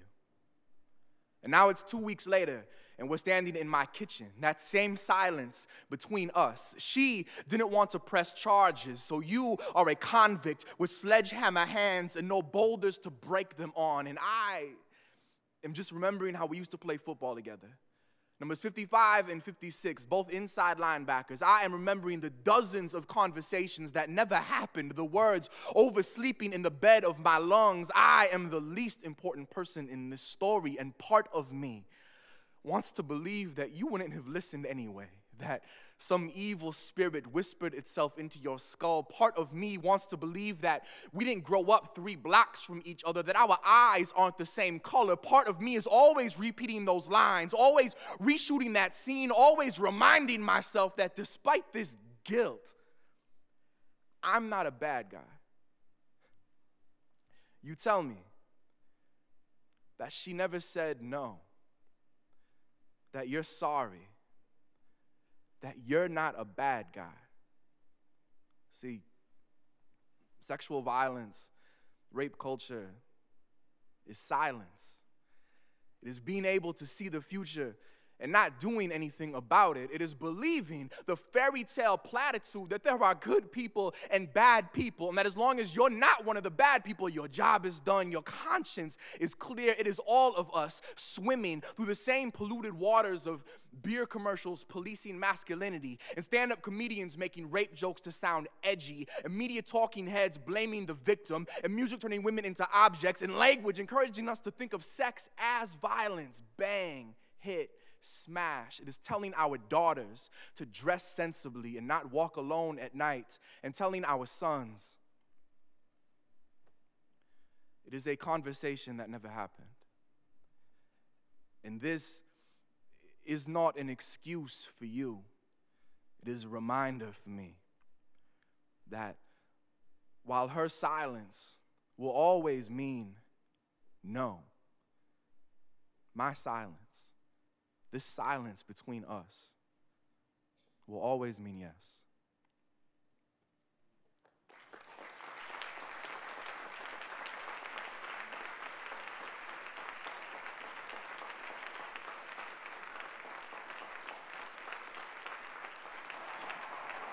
Sports Nation, he's back. All-American quarterback and college football Hall of Famer Don McPherson is in the Loud House. That's what championship teams are all about. Don McPherson is a former All-American quarterback at Syracuse. A straight drop. He has both backs out. He's going low for King. He's ahead of the field. Touchdown! Since retiring from football, Don has dedicated himself to many social causes that impact the lives of every American. I got involved in sports and social issues because sports was the platform to address those issues. Now sports finds itself at the center of attention because of those very same problems. We don't raise boys to be men. We raise boys not to be women. And what that does is it creates this attitude with men that women and girls are less than. So a big part of what I do around domestic violence work is really not talking about domestic violence as much as it is talking about masculinity and who we are as men. And that conversation I love. That conversation is really what drives me in the work.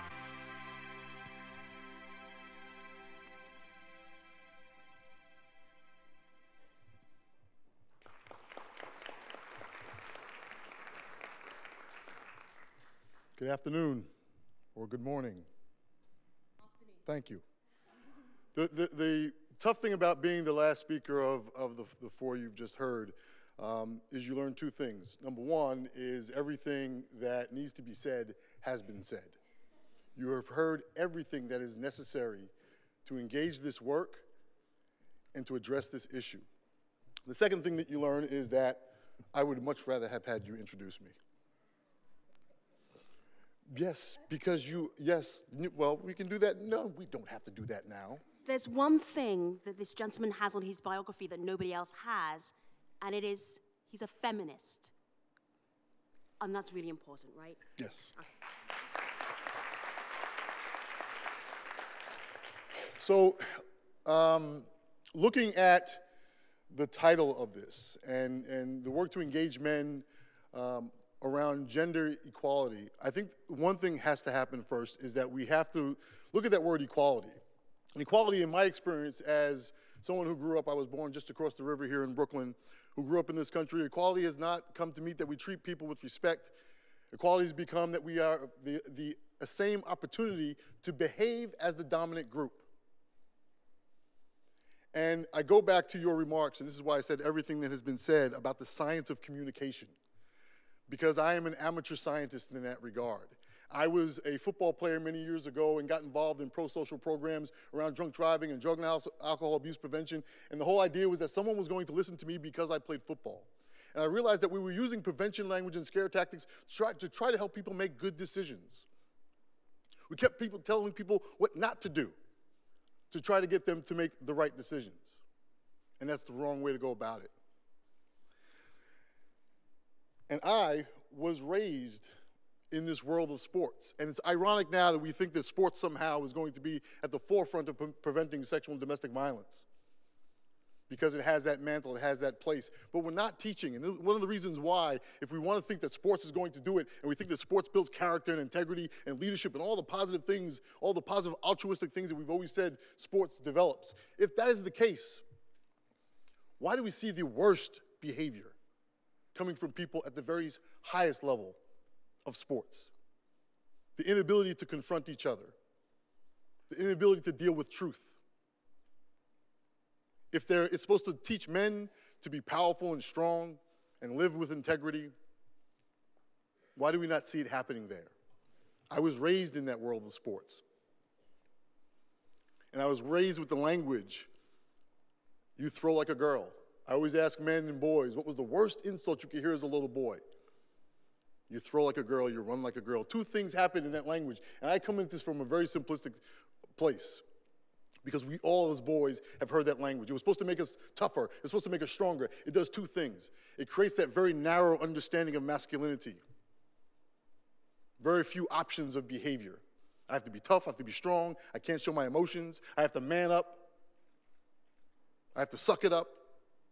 The second message I hear implicit in that statement is that women and girls are less than. It would not be a challenge otherwise. It would not be an insult if that weren't the prevailing attitude. I once had a football player at a school once said to me in response to that, he said, well, if your son threw like a girl, wouldn't you do something about that? I said, well, I'm not going to make my son better by degrading my daughter. And so it is incumbent upon us as men to raise that next generation of young men, to see themselves not in their narrowness of masculinity. And one of the reasons why we do celebrate sports is because we celebrate the narrowness of masculinity, with the narrowness of the violence in sports. So we have to raise our boys not to see, and I identify as a feminist not because of this issue. I identify as a feminist because it represents my wholeness as a man. Being loving, being sensitive, being nurturing, vulnerable, passive, submissive, empathetic. That is my wholeness. That's not my feminine side. That is my wholeness as a man. And so we must not just get into prevention language and scare tactics to try to change culture and tell people what not to be. We have to inspire our young people, our young boys, to be aspirational about what they can be as whole men. And as I was sitting here reflecting on the title of this in terms of not just gender equality, but also barbershop, and when I first got the letter and the notice about coming to the barbershop event, I thought, what was this barbershop thing? And my barber just passed away in my own hometown, right here on Long Island. He cut my hair since the time I was younger than Max. And so, Max, you can go to a barbershop. It's right, your time is coming. And I was thinking about the barbershop. And why is that significant in this conversation? Why is the barbershop that place that men identify, that men can go and talk and experience each other and talk about things that we typically don't talk about? Because the barbershop is one of the few places where men see other men caring for them, grooming them. It's one of those few places where we as men actually care for each other in a nurturing, loving, and in many ways, superficially narcissistic way. I got my barber's gonna make me look tight for the weekend. He's caring for you. He's making you look good aesthetically. That is why the barbershop is so significant, because it's a place where we as men come together and care for each other. And if we are going to push towards gender equality, we have to recognize that men have gender, and that gender needs care. It needs love. It needs to be expanded to include all those qualities. I am tremendously honored to be here, to be a part of the conversation with such powerful people that you've heard all morning, all afternoon. And he for she is not just a day, it's not just a campaign, It has to be the way that we move our society forward. Thank you very much. God bless you.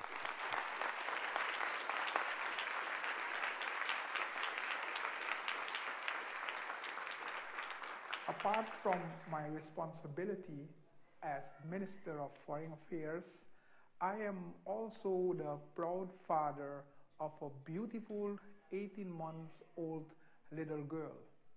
So you can imagine that her well-being throughout her entire life is my highest priority. I want her to become whatever she wanted to be without the fear of sexual harassment or any kind of violence committed against her.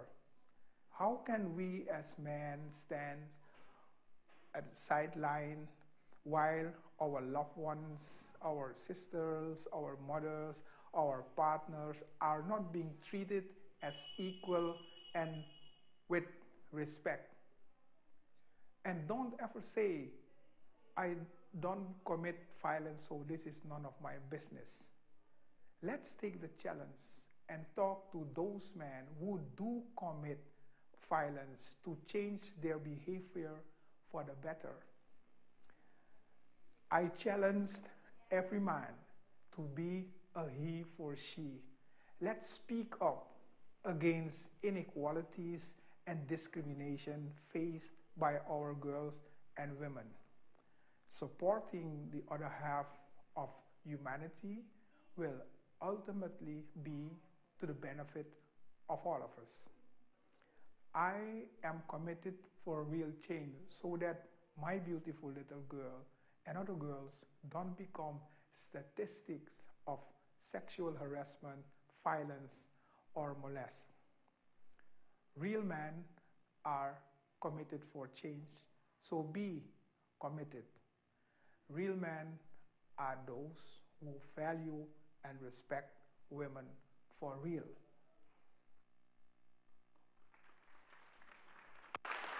When I address conferences on gender equality, there are usually almost only women in the audience. More than once I have therefore asked, where are the men? It's a sad fact that every day, all around the globe, women and girls are the victims of discrimination and violence. Behind every statistic on violence against women, there is usually a man. Why is this? This is the question I ask myself, and this is the question I want my boys to ask themselves. What can we do to change things? And how can we draw other men to the table to discuss the problems?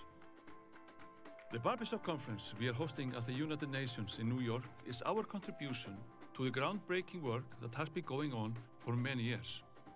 With the Barbershop Conference, we want to bring men to the table because gender equality is something that concerns us all, girls, boys, women and men, and it needs all of us to change the way things are. I'm a father of 5 boys and young men. I see it as my duty to help them become real men, and by real, I mean more complete. That they see strength in respectful relationships with other people, male and female, and relate equally to all their peers. This is my role as a father. As a politician, I see my responsibilities and my opportunities for bringing about change in a wider context. We want change. We want to engage men and boys. There is no postcard when it comes to gender equality. I will continue to work with like-minded colleagues to bring about gender equality and to end violence against women. Will you join us?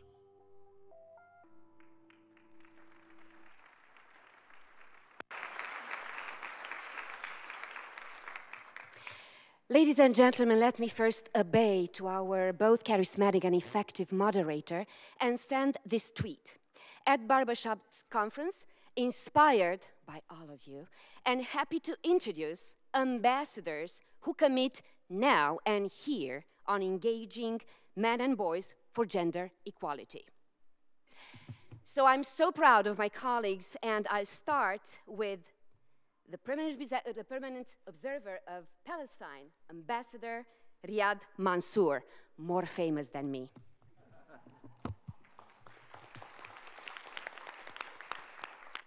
Thank you, Simona.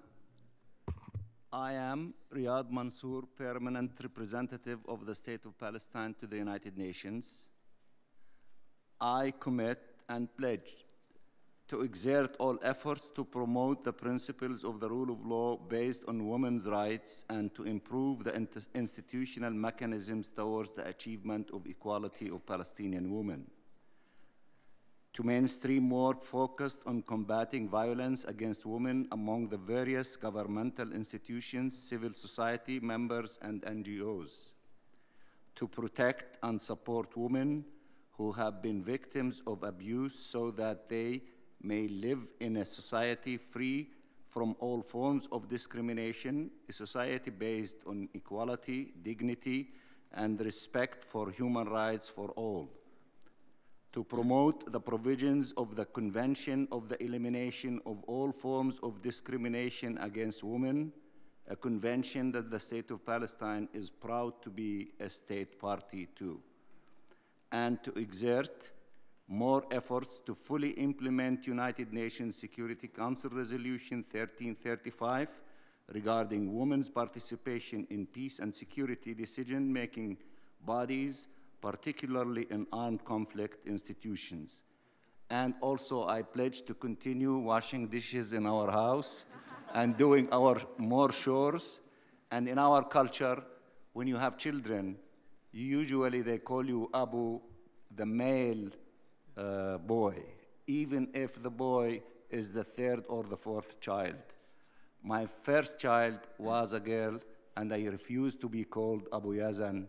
I am Abu Reem, and I'm teaching my son to do so, and I will continue to pledge to do that.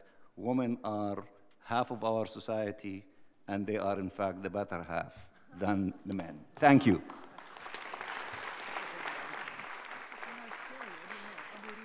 Thank you, Ambassador. Let's now go to Indonesia. And let me introduce Ambassador Desra Percaya, the permanent representative of this country to the UN. Thank you very much. Thank you very much, Simona. I, Desra Percaya, permanent representative of Indonesia, hereby commit myself to continue raising awareness and implementing measures to ensure gender equality in my working environment, including further integrating gender equality into practical actions. Thank you, and I love you, Simona. I love you too. Thank you. Thank you very much, and let's go now to Latvia. Ambassador Jānis Mažeiks, who would like to also commit. I am Jānis Mažeiks, permanent representative of Republic of Latvia. I commit to raising awareness of the He for She campaign on the social media of our mission. I commit to keep gender equality as a key priority in the work of our mission and to maintain my personal engagement on it. And as a father, and perhaps this is most important for me, I commit to raise my boys into men respectful of women as equal partners, and my baby daughter in the firm conviction of her worth as a human being whose equality cannot be questioned by anyone. Thank you. Thank you. Let me have the pleasure now to introduce Ambassador Karel Jan Gustav von Oosterom, permanent representative of the Netherlands to the United Nations. Thank you very much, Simona. I'm Karel van Oosterom, permanent representative of the Kingdom of the Netherlands. My government will continue to be committed to promote gender equality and empowerment of women, to support UN Women, and to promote this agenda here at the UN. We are committed to host a conference in February in the Netherlands on women, peace and security, and to organize a preparatory event next week here on Tuesday. I'm personally committed also to continue to promote the He for She campaign, gender equality and women empowerment through my personal Twitter account. And I am committed to continue to thank Iceland and Suriname for organizing this great barbershop conference. Dank u wel, tak vir hier. Thank you. And now let's turn to Slovenia. Ambassador Andrej Lugar. Thank you very much, Simona. My name is Andrej Logar. I'm permanent representative of Slovenia to the United Nations. I commit to continue to raise awareness of the campaign He for She among my colleagues in the mission. By the way, all my colleagues in the missions are ladies, so But in particular, of course, I will commit myself to work closely with politicians in Slovenia, members of the government, and members of the parliament. Thank you. Thank you, Andrei. And now I have the pleasure to introduce the ambassador of Tunisia to the United Nations, His Excellency Mohamed Khaled Kiari. Thank you, Simona. I swear on Article 25 of the new Tunisian constitution, which says that all citizens, men and women, are equal in rights and duties, and that they are equal towards the law without discriminations. On this basis, as permanent representative of Tunisia in the United Nations, I commit to request all male staff, the 50% of my staff, the other lazy members of the mission, to sign on to he for she and to incorporate further the concept into the mission's working methods, including by raising awareness of gender inequalities and women empowerment, with delegates covering all the GA6 committees. So I commit to raising awareness for he for she campaign in my country through the mission social media, and to have much more signatures for my country by March 2015. Thank you. Thank you, Ambassador. And now let me give the floor to Ambassador Masood Khan, the permanent representative of Pakistan to the UN. Thank you so much. In my family, women, mother, sister, and wife, all have been very dominant. Mother is no more with us, but she did so much for our family. Sister and wife are still there. They're still dominant. But they also have done so much for me. I want to reciprocate. My two daughters have taken independent decisions. I respect that and respect them. I am taking the most concrete step in the He for She campaign by vacating my present post next month, so that as She ambassador, as She permanent representative, for the first time in the history of Pakistan's representation to the United Nations, can assume her office here in New York.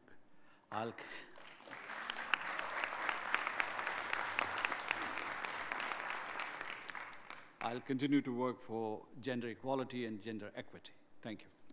Thank you, Ambassador. And the final commitment today belongs to His Excellency Mr. Henry Leonard MacDonald, proud ambassador of Suriname to the United Nations, who deserves a special welcome as the co-organizer and co-initiator of this excellent initiative.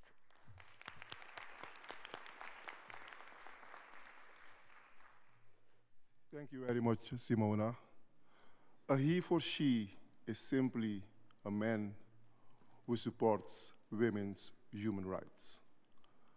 I myself and the government of Suriname commit that we will continue to support women's human rights. Let me take this opportunity to also say something in Dutch, since I know that it is live on the Surinamese television, STVS. Ik roep hierbij alle Surinaamse mannen op om te gaan naar de website www.heforshe.org en om onderdeel te zijn van die wereldbeweging van mannen die opkomen voor vrouwenrechten. I thank you very much, Simona. I couldn't be prouder of my colleagues. Look once again to the new and first role models at the UN. They deserve a round of applause while I give back the microphone to our wonderful moderator. Thank you.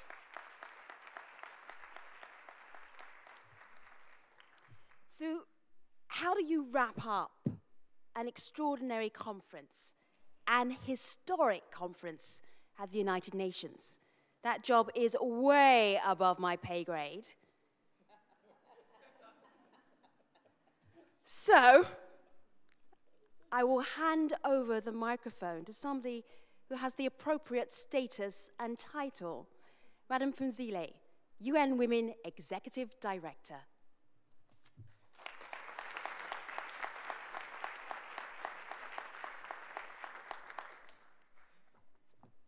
Thank you very much for managing us in this manner and keeping us on our toes.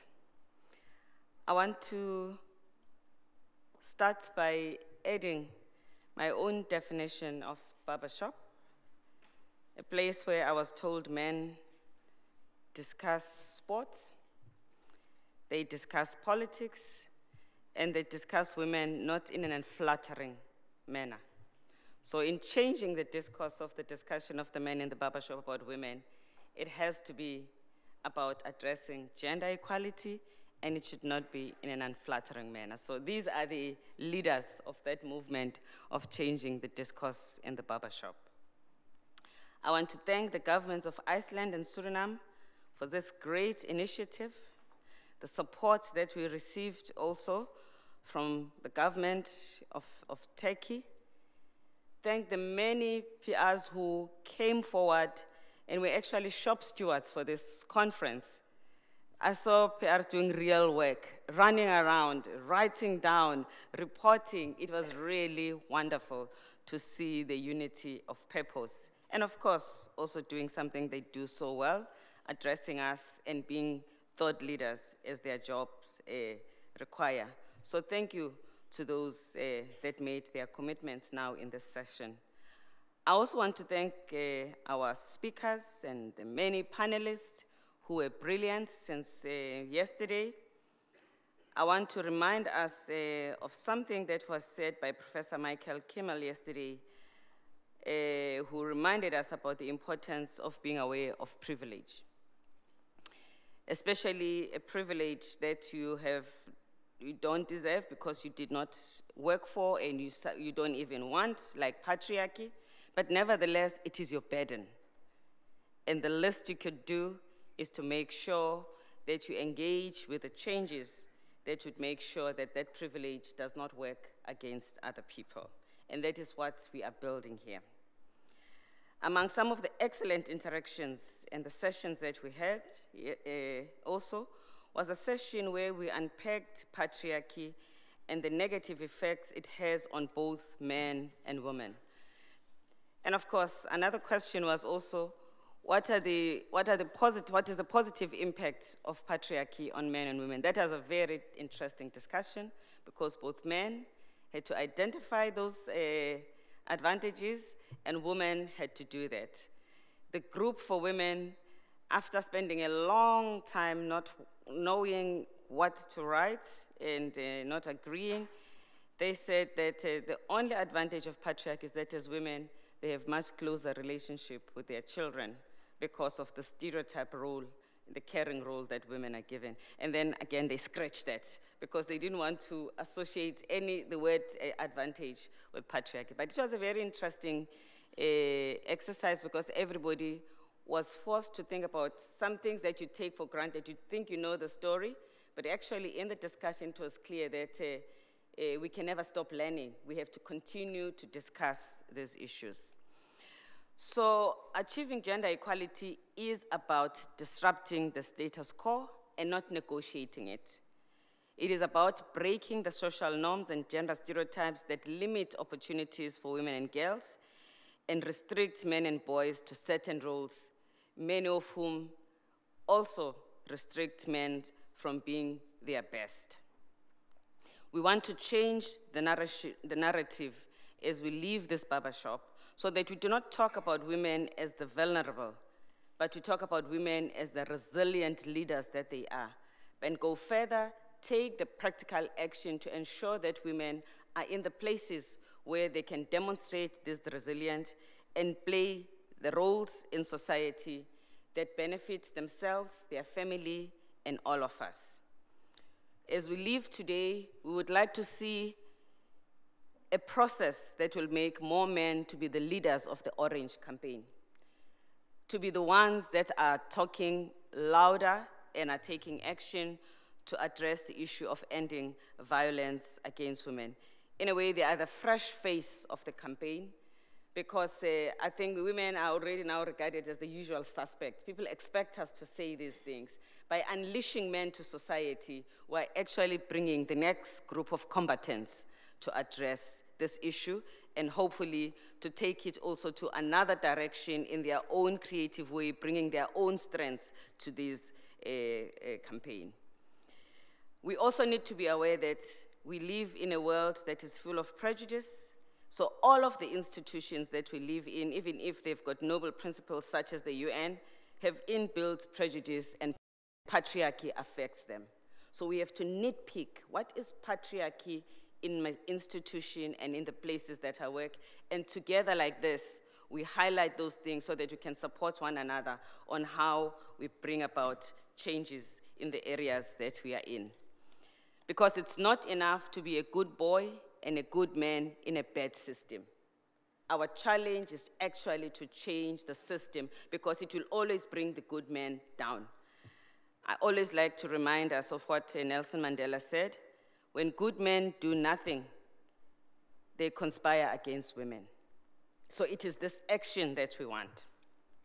We want to make sure that the post-2015 framework, enriched by the thoughts that we're generating between and amongst ourselves, is informed in a manner that will ensure that every aspect of that agenda takes into consideration the depth and the intensity of patriarchy and its destructive impact, and that through the actions that we are contemplating, we are actually changing the system, but also we're using the post-2015 agenda to create a world that will be totally different by the time we get to 2030.